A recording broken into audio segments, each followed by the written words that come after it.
जय हिंद मेरे प्यारे साथियों, स्वागत है आपका अपने यूट्यूब चैनल MNB क्लासेस पे। हमेशा की तरह आज एक नया टॉपिक लेकर आए हैं जिसका नाम है कोशिका। उसको हम लोग समझेंगे, बिल्कुल आसान भाषा में समझाने की कोशिश करूंगा। आज की वीडियो में मैंने प्रीवियस ईयर के कुछ क्वेश्चन डाले हैं, चेक करेंगे क्या पढ़ाया हुआ क्वेश्चन बन रहा है कि नहीं बन रहा है। आपको लग जाएगा कि नहीं, इस जितना मैंने बताया है इससे कैसे क्वेश्चन पूछा जाता है। देखिए सेम उसी तरह का क्वेश्चन पूछा गया है। हम कुछ क्वेश्चन पे भी डिस्कस करेंगे। चलिए वीडियो को शुरू करते हैं और समझने की कोशिश करते हैं। ठीक है, पेन ले लेते हैं, शुरू करते हैं। देखिए कुछ बेसिक जानकारी हम लेके चलते हैं कोशिका से। कोशिका का बायोलॉजिकल नाम क्या है? साइटो। इंग्लिश में हम लोग क्या बोलते हैं? सेल। लेकिन कोशिका का बायोलॉजिकल नाम क्या है? साइटो। ये चीज को याद रखिएगा। और बात कर लेते हैं कि कोशिका को कहा जाता है कि कोशिका एक हमारे शरीर का पार्ट नहीं है, या किसी भी चीज का पार्ट नहीं है। कोशिका एक यूनिट ऑफ सेल है। ठीक है, एक सेल है, इकाई है, न कि पार्ट है। ये याद रखिएगा। तो हमारे शरीर का यानी किसी भी जीव जंतु का सबसे छोटा जो इकाई बोला जाए तो वो क्या कहलाता है? कोशिका कहलाता है। ठीक है, तो कोशिका के अध्ययन को क्या बोलते हैं? जो लोग कोशिका के बारे में अध्ययन करते हैं उनको साइटोलॉजी बोलते हैं। ठीक, याद रखिएगा। इसका बायोलॉजिकल नाम साइटो। जो इतने मैंने पॉइंट रखा है सब एक क्वेश्चन है, इतना ध्यान रखिएगा। अब बात करें कोशिका के जनक कौन है, या कोशिका की खोज किसने की थी? तो रॉबर्ट हुक ने की थी। ये चीज याद रखिएगा। या तो पूछे कि कोशिका की खोज किसने की थी, या कोशिका के जनक किसको कहा जाता है? रॉबर्ट हुक को कहा जाता है। ठीक, अब बात करें कि जीवित कोशिका की खोज किसने की थी। जब इस चीज की बात करेगा तो एंटोनी वान ल्यूवेनहॉक ने की थी। जीवित कोशिका की जब बात करेगा तब इसको बताएंगे। बाकी अगर इस तरह पूछे कोशिका की खोज किसने की थी तो रॉबर्ट हुक ने की थी। इस चीज को याद रखिएगा। ठीक है, बात कर लेते हैं कोशिका का सिद्धांत किसने दिया था? स्लाइडर एंड स्वान ने दिया था। कोशिका का सिद्धांत किसने दिया था? स्लाइडर एंड स्वान ने। ये भी क्वेश्चन बहुत बार पूछा हुआ है, कोशिका का सिद्धांत किसने दिया था। ठीक, और बात करें कि ओवरऑल सबसे छोटी कोशिका कौन होती है? ओवरऑल की बात कर रहा हूं तो माइकोप्लाज्मा की। माइकोप्लाज्मा की ओवरऑल की बात करें तो माइकोप्लाज्मा। और ओवरऑल सबसे बड़ी कोशिका की बात करें शुतुरमुर्ग के अंडे की। शुतुरमुर्गे की अंडे की याद रखेंगे ना। देखिए यहाँ पे डाउट नहीं होना चाहिए, क्योंकि ओवरऑल सबसे छोटी पूछे तो माइकोप्लाज्मा की, ओवरऑल सबसे बड़ी पूछे तो शुतुरमुर्ग के अंडे की सबसे बड़ी कोशिका होती है। ठीक, एक एक करके समझते चलेंगे। मानव में सबसे छोटी कोशिका पूछे, देखिए यहीं पे डाउट होता है। जब मानव में सबसे छोटी कोशिका पूछे तो मेल के स्पर्म की होती है, मेल के शुक्राणु की होती है। किसकी? शुक्राणु की सबसे छोटी कोशिका होती है मेल में। और बात करें कि मानव में सबसे बड़ी कोशिका की बात करें तो हमारे मानव में जो ओवम होता है ना, ओवम फीमेल के ओवम यानी अंडाशय में सबसे बड़ी कोशिका होती है। तो याद रखिएगा, ओवरऑल पूछे तो माइकोप्लाज्मा, और इसमें पूछे सबसे छोटी कोशिका मानव में तो मेल के स्पर्म की होती है। ठीक है, और वही सबसे बड़ी पूछे मानव में तो अंडाशय की होती है। चीज को याद रखिएगा। और पूछे मानव में सबसे लंबी कोशिका की बात करें तो न्यूरॉन की होती है। किसकी होती है? न्यूरॉन यानी ब्रेन की। ठीक, ब्रेन की सबसे लंबी कोशिका की जब बात करेगा तब याद करेगा। यहाँ तो देखिए थोड़ा सा डाउट होने का संभावना है। ओवरऑल पूछे या मानव में पूछे या सबसे लंबी पूछे, जब लंबी पूछेगा तो क्या बताएंगे? न्यूरॉन यानी ब्रेन की जो कोशिका होती है वो सबसे लंबी होती है। ठीक है, अब बात कर लेते हैं कि विभाजन रहित कोशिका कौन होती है। कहने का मतलब इसका कि कहाँ विभाजन नहीं होता है, यानी कहाँ सेल का निर्माण नहीं होता है पुनः, तो वो होता है अपना न्यूरॉन ही, यानी मस्तिष्क जो होते हैं। मस्तिष्क में देखें चोट लगता है तो सही नहीं होता है, इसलिए बोला जाता है कि कोशिका का विभाजन नहीं होता है। अब बात करें कहाँ तो कोशिका का तेज विभाजन होता है, तो उस चीज को पूछेगा तो बताएगा कि लीवर में। और लीवर में कहीं हमारे को चोट लगता है तो लीवर का घाव जल्दी भर जाएगा। ठीक है, उसी को कोशिका का विभाजन कहते हैं। आई होप इतनी बातें आपको समझ में आ रही है। ठीक है, तो आपको मैं समय ना नुकसान होते हुए छोटी छोटी बातें मैं इसको बताते क्लियर कर रहा हूँ। हर एक पॉइंट एक क्या है, हमारा एक क्वेश्चन है। ठीक है, पूछे कि कोशिका का विभाजन कहाँ नहीं होता है तो मस्तिष्क में या न्यूरॉन में। वही कोशिका की विभाजन सबसे तेज कहाँ होता है? लीवर में। इतनी चीजें याद रखिएगा। ठीक, अब समझ लेते हैं कोशिका को। जब बात करें कोशिका से सबसे मैंने बताया था कोशिका क्या है, हमारे शरीर का एक पार्ट नहीं है, हम यूनिट है एक। तो जैसे हम बात करें ईंट से क्या बनता है, ईंट से दीवार बनती है, दीवार से क्या बनता है, रूम बनता है, रूम को मिला के क्या बनाते हैं हम लोग, एक घर बनाते हैं कंप्लीट। सेम उसी तरह जैसे ईंट से मिलकर दीवार बना, दीवार से मिलकर एक रूम बना, एक रूम से मिलकर घर बना, से उसी तरह कोशिकाओं से मिलकर क्या बनता है, उत्तक, इसको टिश्यू बोलते हैं। उत्तक से मिलकर क्या बनता है, अंग, अंग को मिला के क्या बनता है, शरीर का निर्माण होता है। सेम जैसे ईंट का कॉन्सेप्ट मैंने बताया, उसी तरह हमारे शरीर में इन सबका एक क्रिया चलती है। कोशिका से मिलकर उत्तक बनाते हैं, उत्तक मिलकर अंग बनाते हैं, और अंग मिलकर एक शरीर का निर्माण करते हैं। ठीक, इस तरह हमारे अंदर प्रोसेस होता है। ठीक है, आइए समझते हैं कोशिका के अंगों को। अब एक एक अंगों को हम समझते चलेंगे जल्दी जल्दी। ठीक है, देखिएगा जो जैसे क्वेश्चन बनेगा मैं आपको बताने की कोशिश करूँगा कैसे क्वेश्चन पूछता है। पहले बात कर कोशिका झिल्ली की, तो कोशिका आकार ऐसे होता है, ठीक, और ऐसे अंडाकार का होता है। कोशिका की झिल्ली, ये वाली जो झिल्ली है ना, ये वाली, इसको बोलते हैं कोशिका झिल्ली। ठीक, ये वाला बाहरी वाला। तो ये पूछता है कि कोशिका झिल्ली किन में पाई जाती है, यानी ये पादपों में पाई जाती है, जंतु में भी पाई जाती है, हम लोगों में भी पाई जाती है और पेड़ पौधों में भी पाई जाती है। और पूछता है कि कोशिका झिल्ली किसकी बनी होती है, प्रोटीन की बनी होती है। कोशिका झिल्ली किसकी बनी होती है, प्रोटीन की बनी होती है। और बात करें तो कोशिका के सभी अंग इसी झिल्ली के अंदर, इसी के अंदर अपना गाल्जी बॉडी, लाइसोसोम, जो भी गाल्जी बॉडी है, ये सब इसी में रहता है। ठीक, और बात करें पूछता है कि सेल में किसको, कौन सी झिल्ली अर्धपारगम में झिल्ली होती है, तो कोशिका झिल्ली क्या होती है, अर्धपारगम में झिल्ली होती है। ठीक है, तो यहाँ से पूछे कि कोशिका झिल्ली किसकी बनी होती है, तो प्रोटीन की बनी होती है। इस चीज को याद रखिएगा। ओके, अब समझते हैं कोशिका भित्ति को। देखिए कोशिका भित्ति केवल पहला पॉइंट पादपों में पाई जाती है, यानी पेड़ पौधों में पाई जाती है। और पूछे कोशिका भित्ति किसकी बनी होती है, तो सेल्यूलोज की बनी होती है। और इसका काम क्या होता है, सुरक्षा और आकार प्रदान करना। जैसे आप पेड़ देखे होंगे ना, पेड़ के ऊपर देखेंगे एक मोटी सी चादर जैसे बनी होती है जो उबड़ा खबड़ा होता है, उसके अंदर जब उसको छीलते हैं हम लोग तो सफेद दिखने लगता है, ऊपरी जैसा, वो भी उसको बिछोड़ाएंगे तो छोड़ेगा। ठीक, तो बाहर वाला यानी कोशिका झिल्ली के ऊपर वाला जो भाग होता है, ऊपरी वाला कवर जो होता है, उसको कोशिका भित्ति बोलते हैं। आ रही मेरी बात समझ में? तो वो पूछे किससे बना होता है, तो सेलुलोज से बना होता है। ठीक, तो ऐसे कोशिका भित्ति से जो क्वेश्चन पूछेगा आप बता लेंगे। इससे अधिक सेलुलोज वाला पूछता है क्वेश्चन, या किस में पाया जाता है, तो केवल यह पादप में पाया जाता है। इस चीज को याद रखिएगा। आगे बात करें हम लोग माइटोकॉन्ड्रिया की, तो माइटोकॉन्ड्रिया से 2-3 क्वेश्चन एकदम फेमस है, एकदम वही चीज पूछता है। पूछे कि माइटोकॉन्ड्रिया खोज किसने की थी, अल्टमैन ने किया था। ठीक, पहली बात ये। और दूसरी बात करें कि माइटोकॉन्ड्रिया में होता क्या है, मैंने बताया था कि हीमोग्लोबिन ऑक्सीजन लेके जाता है, कहाँ लेके जाता है, आपको शोषण, हवा को ऑक्सीजन को लेके भागता है माइटोकॉन्ड्रिया के पास। माइटोकॉन्ड्रिया में बताया था मैंने कि क्रेब्स साइकिल चलता है, जिससे कि 38 एटीपी का निर्माण होकर 38 एटीपी मिलकर ग्लूकोज बनाते हैं, और ग्लूकोज से हमको क्या प्रदान होता है, ऊर्जा प्रदान होता है। तो पूछे कि शोषण की क्रिया कहाँ होती है, तो माइटोकॉन्ड्रिया में होती है, जब अंदर पूछेगा तो। और इसका भी आकार पूछे काम क्या होता है, सुरक्षा तथा आकार प्रदान करना। और एक चीज यहाँ से पूछता है कि कोशिका के आंतरिक दीवार को क्या बोलते हैं, क्रिस्टी बोलते हैं। इस चीज को याद रखिएगा, इंपॉर्टेंट बात है। ये पूछता है कोशिका के आंतरिक दीवार को क्या बोलते हैं, क्रिस्टी बोलते हैं। इस चीज को याद रखिएगा। आइए बात समझते हैं थोड़ा सा गाल्जी बॉडी को। देखिए गाल्जी बॉडी का काम होता है परिवहन करना, यानी किसी भी सामान को लेके जाने के लिए किसी काम यूज करते हैं, तो बोलते हैं ना कि ट्रांसपोर्टेशन, एक सामान को यहाँ से वहाँ लेके जाना है। सेम गाल्जी बॉडी वही काम करता है, हमारे अंदर ऊर्जा को यहाँ से लेकर वहाँ का पहुँचाना इसका काम होता है। तो आप जैसे इसको आसानी से भाषा में समझिए, जैसे हम मान लीजिए हम क्रिकेट खेल रहे हैं या कोई गेम ऐसा काम कर रहे हैं जो हाँ कि हम हाथ से लिख रहे हैं सेम इस समय। ठीक, तो हमारी जो कोशिका का, तो हमारे अंदर जो माइटोकॉन्ड्रिया है हर जगह ऊर्जा का निर्माण हो रहा है, लेकिन हम लिख रहे हैं तो इस समय हमारा लिख रहे हैं, पढ़ रहे हैं, तो 2 जगह ज़्यादा ऊर्जा चाहिए, एक तो बोलने के लिए, एक लिखने के लिए। तो बाकी जगह भी, तो पैर में, हाथ में, सब जगह तो कोशिका है, वहाँ भी ऊर्जा का निर्माण हो रहा है।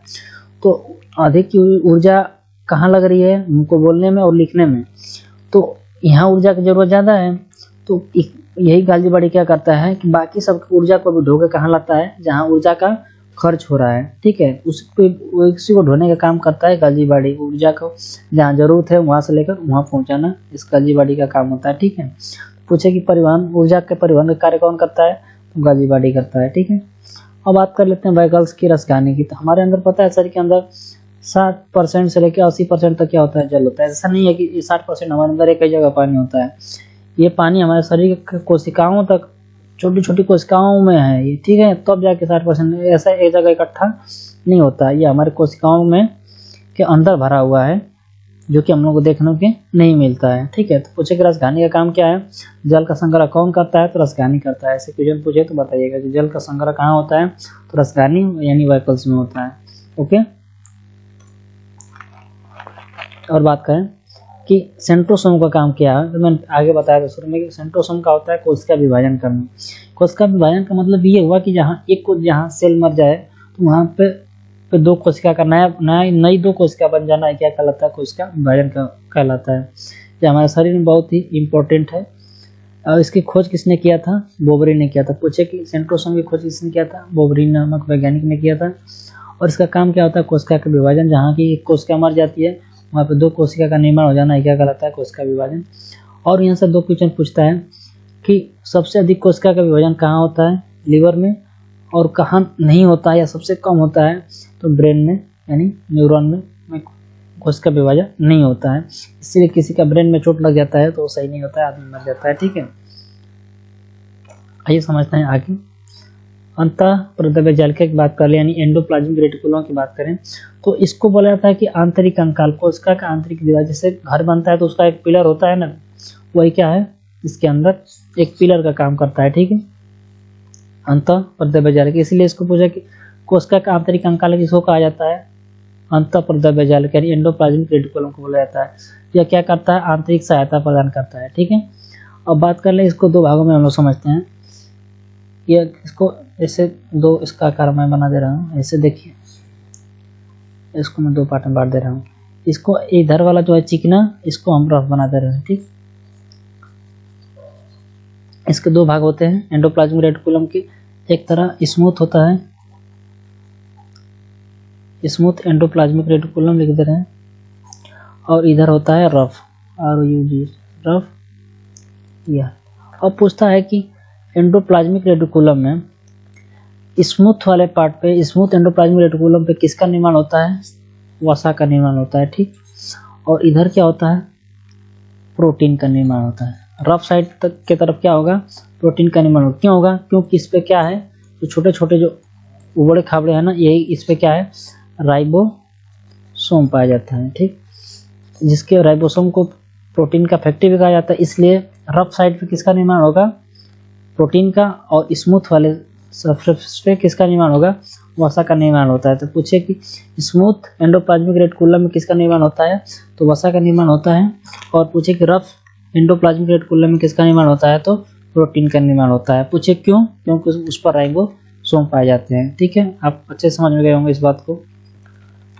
ये बात कर लेते हैं राइबोसोम की। तो राइबोसोम को मैंने बताया कि इसका काम क्या होता है, प्रोटीन का निर्माण करना है, जिसके लिए इसको क्या बोलते हैं, प्रोटीन की फैक्ट्री भी कहा जाता है। जब आपसे पूछे ऊर्जा की फैक्ट्री किसको बोलेंगे, तो माइटोकॉन्ड्रिया को, और प्रोटीन की फैक्ट्री की बात करेगा तो राइबोसोम को आप बताएंगे, ठीक है। इसीलिए इसको प्रोटीन की फैक्ट्री कहते हैं, ओके। और इसमें इसके सेगमेंटल कोएफिशिएंट्स की बात करें तो 70s और 80s दो पाए जाते हैं। तो 70s छोटा होता है और 80s बड़ा होता है। तो 70s पूछता है किस में पाए जाते हैं, तो प्रोकैरियोटिक में, और 80s जो पाए जाते हैं यूकैरियोटिक में। तो इस चीज़ को मैंने, कोशिका का चैप्टर बहुत बड़ा है, इसलिए मैं इसको प्रोकैरियोटिक यूकैरियोटिक को अगले लेक्चर में इसको आपको डिस्क्राइब करूंगा। बस आप प्रोकैरियोटिक मतलब समझ जाइए, जो छोटे छोटे जीव हैं जिनको हम लोग आँखों से नहीं देख सकते हैं उनको प्रोकैरियोटिक में आते हैं, बाकी पेड़ पौधे हम लोग यूकैरियोटिक में आते हैं, ठीक है। इतनी बात याद रखिएगा अभी तक के लिए। और बात करते हैं केंद्रक की, न्यूक्लियस, यही कंट्रोल करता है पूरे हमारे सेल को, ठीक है। तो इसके अंदर क्या पाया जाता है, केंद्रक के क्रोमोसोम, डीएनए, आरएनए। इसकी खोज किसने की थी, केंद्रक की, रॉबर्ट ब्राउन ने की थी। इसको ब्रेन ऑफ सेल भी कहते हैं, यानी कोशिका का मस्तिष्क। पूछे किसको कहा जाता है, केंद्रक को कहा जाता है, क्योंकि यही सब निर्देश देता है सेल को, ठीक है। तो सब इसके क्या करते हैं, अंग काम करते हैं। तो पूछे कोशिका का मस्तिष्क किसको कहते हैं, तो केंद्रक को कहते हैं, ठीक है। और बात कर लें इसकी खोज किसने की थी, रॉबर्ट ब्राउन ने की थी। ठीक, आगे चलिए, आगे बात कर लेते हैं कि लाइसोसोम हमारे शरीर में होना भी उतना ही अच्छा है जितना ना होना। इसमें क्या होता है कि एक जल अपघटक एंजाइम पाया जाता है। यह करता क्या है कि मान लीजिए हमारे अंदर कोई कोशिका के अंग काम नहीं कर रहा है, तो उसको क्या करता है, उस पर अपना एंजाइम क्या करता है, छींट देता है और उसको क्या कर देता है, मार देता है। मार के फिर उसको क्या कर देता है, वहाँ की सफाई कर देता है। फिर नया कोशिका विभाजन होके नया पार्ट बनता है, फिर काम करने लगता है। तो इसीलिए इसको कोशिका का पाचन भी कहा जाता है। क्यों, इसको सुसाइड बैग भी बोला जाता है। कोशिका की आत्मथैली कहते हैं। कोशिका की आत्मथैली किसको कहते हैं, तो लाइसोसोम को ही कहा जाता है। यानी कोशिका का पाचन कौन करता है, तो लाइसोसोम करता है। और एक यहाँ से और एक क्वेश्चन पूछता है कि आरबीसी में लाइसोसोम नहीं पाया जाता है। पूछता है कि लाइसोसोम किस में नहीं पाया जाता है, यानी किस रुधिराणु में लाइसोसोम नहीं पाया जाता है, तो आरबीसी में आपका लाइसोसोम नहीं पाया जाता है। और ये पूछे कि लाइसोसोम पाया कहाँ जाता है, तो स्प्लीन यानी प्लीहा में, दिल्ली में पाया जाता है। कभी कभी होता क्या है कि इसको सुसाइड बैग क्यों कहते हैं, कभी कभी मान लो कोशिका क्या अपनी मनमानी काम कर रहे हैं, इसकी कोई बातें नहीं सुन रहा है, तो होता क्या है कि ये क्या करता है, ये अपने आप को ही फाड़ लेता है, जिसमें इसमें अपने एंजाइम क्या करते हैं, पूरा चारों तरफ फैल के वहाँ की सभी कोशिका के अंगों को क्या कर देते हैं, मार देता है। अपने ही मारता है, दूसरों को मार लेता है, इसलिए उसको सुसाइड बैग कहते हैं। और देखोगे जब एक जगह कहीं एक से लाठी से चोट वोट लगता है कभी, तो वहाँ काला हो जाता है, तो वहाँ पर होता क्या, वहाँ पर जो लाइसोसोम होता है खुद मर जाता है। और इसको जगाने के लिए कोई नई कोशिका का विभाजन करने वाला कोई होता नहीं है। तो होता क्या है कि जो आसपास की जो कोशिकाएं हैं उनमें से लाइसोसोम थोड़ा थोड़ा छिड़क देते हैं सब, धीरे धीरे वो घाव क्या होता है, भर जाता है, यानी पुनः कोशिका का निर्माण हो जाता है। ठीक है, इस तरह से काम हो जाता है, तो घाव कुछ दिन में भर जाता है। अब बात कर लेते हैं लास्ट जीव द्रव्य की। तो जीव द्रव्य यानी अब जैसे इसको समझाने की मैं कोशिश कर रहा हूँ, इस कोशिका के अंदर आपको पता है कि कई अंग हैं कोशिका के, और ये इसमें मान हमें एक लिक्विड ना भरे तो आपस में लड़ेंगे कि नहीं लड़ेंगे। जैसे बैग में हम 3-4 सामान ले लें और उसको हम अच्छे से ना रखें, अपने में ठन ठन की आवाज़ करेगा कि नहीं करेगा, और उसी में हम कुछ कपड़ा वपड़ा रख लें तब कुछ आवाज़ नहीं करेगा। उसी तरह इसमें न लड़ने के लिए एक जीव द्रव्य मिला दिया जाता है, जो कि इनको आपस में लड़ने नहीं देता है उतना। ठीक है, तो बात करें इसी के अंदर तो केंद्रक भी तो पाया जाता है, इधर भी पानी होता है एक तरह से समझिए, केंद्रक में भी पानी होता है।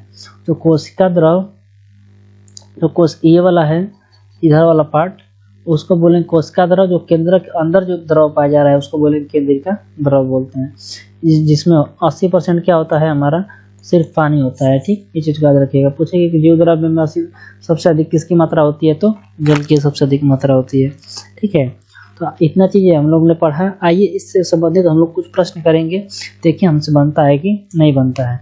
चलिए देखिए, पहला क्वेश्चन है कि कोशिका की आत्महत्या की थैली कहलाता है। मैंने ये पेपर में आया हुआ क्वेश्चन है, ठीक है, और इम्पोर्टेंट क्वेश्चन है, तो आप इसको देखते ही तुरंत मार देंगे। पीछे क्या पढ़ाया कि लाइसोसोम क्या होता है, लाइसोसोम का सुसाइड बैग या आत्महत्या की थैली कहते हैं। ठीक, ऐसे क्वेश्चन बनेंगे अगर ऐसे पढ़ेंगे तो, इसीलिए थोड़ी बातें आप समझते चलिएगा।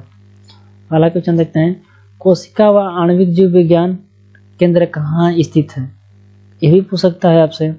तो कोशिकीय व आणविक जीव विज्ञान केंद्र मुंबई में स्थित है। ठीक, इस चीज़ को याद रखिएगा, छोटी छोटी बातें हैं। और बात कर ले कि निम्नलिखित में से सबसे छोटी कोशिका कौन है। वीडियो को उनकी लंबी हो जाएगी यदि इस क्वेश्चन को समाप्त कर लेते हैं। पूछे निम्नलिखित में से सबसे छोटी कोशिका कौन है, मैंने आपको ये भी कराया था कि माइकोप्लाज्मा सबसे छोटी कोशिका है ओवरऑल। आज मानव पूछे तो मेल की शुक्राणु की होती है। ठीक है, तो ये पूछा कि सबसे छोटी कोशिका, तो माइकोप्लाज्मा को लगा देंगे। ओके, सभी चीज़ मैंने पढ़ाया भी है।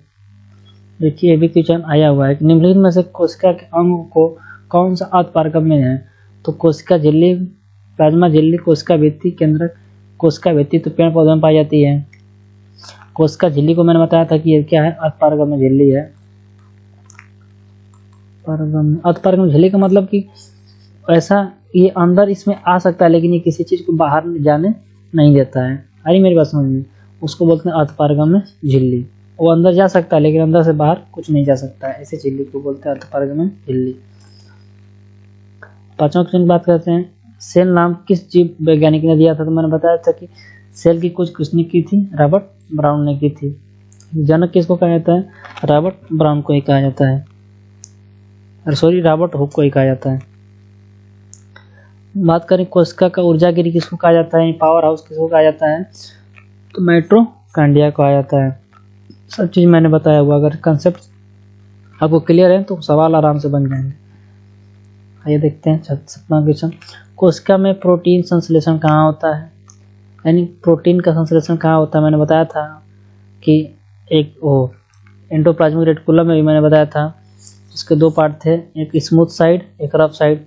रफ साइड में राइबोसोम पाया जाता है, जिसकी वजह से इधर क्या होता है, प्रोटीन का निर्माण होता है, और इधर वसा का निर्माण हो रहा था। ठीक, तो मैंने ये राइबोसोम का काम है क्या है, प्रोटीन का निर्माण करना, जिसके लिए राइबोसोम को क्या बोलते हैं, प्रोटीन की फैक्ट्री बोलते हैं।